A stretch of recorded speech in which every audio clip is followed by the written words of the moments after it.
بتتكلم على نقطة مهمة جدا يعني، وهي فكرة انه فعلا ممكن يبقوا اذكياء، بس خفة الدم والذكاء الاجتماعي اللي انت بتتكلم عليه ده هيبقى حاجة مش موجودة اصلا طبعا يعني. طبعا، ما هو بجد يعني خلي بالك ان الذكاء الاجتماعي ده هو اللي مخلي الوطن العربي ألذ بكتير من اوروبا مم. اصلا. يعني اوروبا حتى في الضحك، اتفرجي على اي ستاند اب كوميدي، كله قايم على ازاي الكوميديان ازاي لقط التناقض والرخامه بتاعت الامريكان، فلما بيتكلم عليه هم بيضحكوا. يعني هم عارفين ان هم دمهم تقيل. انت ك كمواطن عربي، كانسانه عربيه، ربنا اداكي الحكي، تعرفي تحكي يعني، بالذات الستات.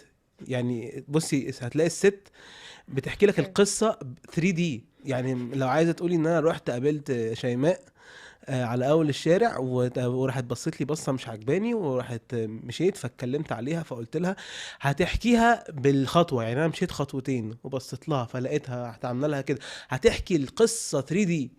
الامريكان اي ميت سام وان دن خلص. مم. فاهمه؟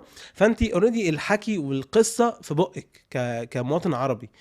فلما احنا بقى بنبتدي نقلع بقى الهوية العربية دي وبنتعامل مع الانجليزي ان هو مكانة اجتماعية، وان انك تبقى ابن ناس معناها ان انت تبقى قاعد مخنوق لوحدك في حتة كده كومباوند عشان مش عايز تقابل الفقراء.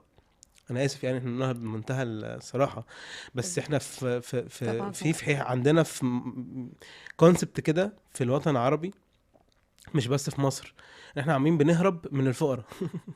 والفقراء كده مم. كده هيجوا لنا لان هم موجودين. هم موجودين وعايشين وكل حاجة، عايشين ايوه. يا باشا. وبعدين لان عاملين بنقسمها، ما هو بنقسمها بلوكات. وفكرة ان احنا فاكرين هم الفقراء، ممكن نبقى الاغنياء هم الفقراء. فاهم قصدي؟ طبعا. ما هو عادي ممكن يبقى راجل محل عنده محل كبده في منطقه شعبيه وغني جدا، اغنى منك، وانت كل يوم لابس براندات.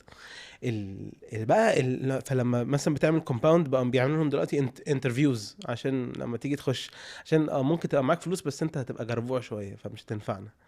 الهبل بقى اللي احنا فيه ده اللي هيدمر المجتمع، اديله 10 20 سنه كده، المجتمعات كلها هتبقى متخلفه لو ما لحقناش نفسنا. مهم. بجد هنبقى سخفة سخفة بجد يعني. انت انا بتتكلم اسف. على حاجة خطيرة جدا، وهي فعلا السخافة. بس خليني ارجع معاك شوية لخفة الدم اللي كانت عندك، اكيد ان وانت صغير.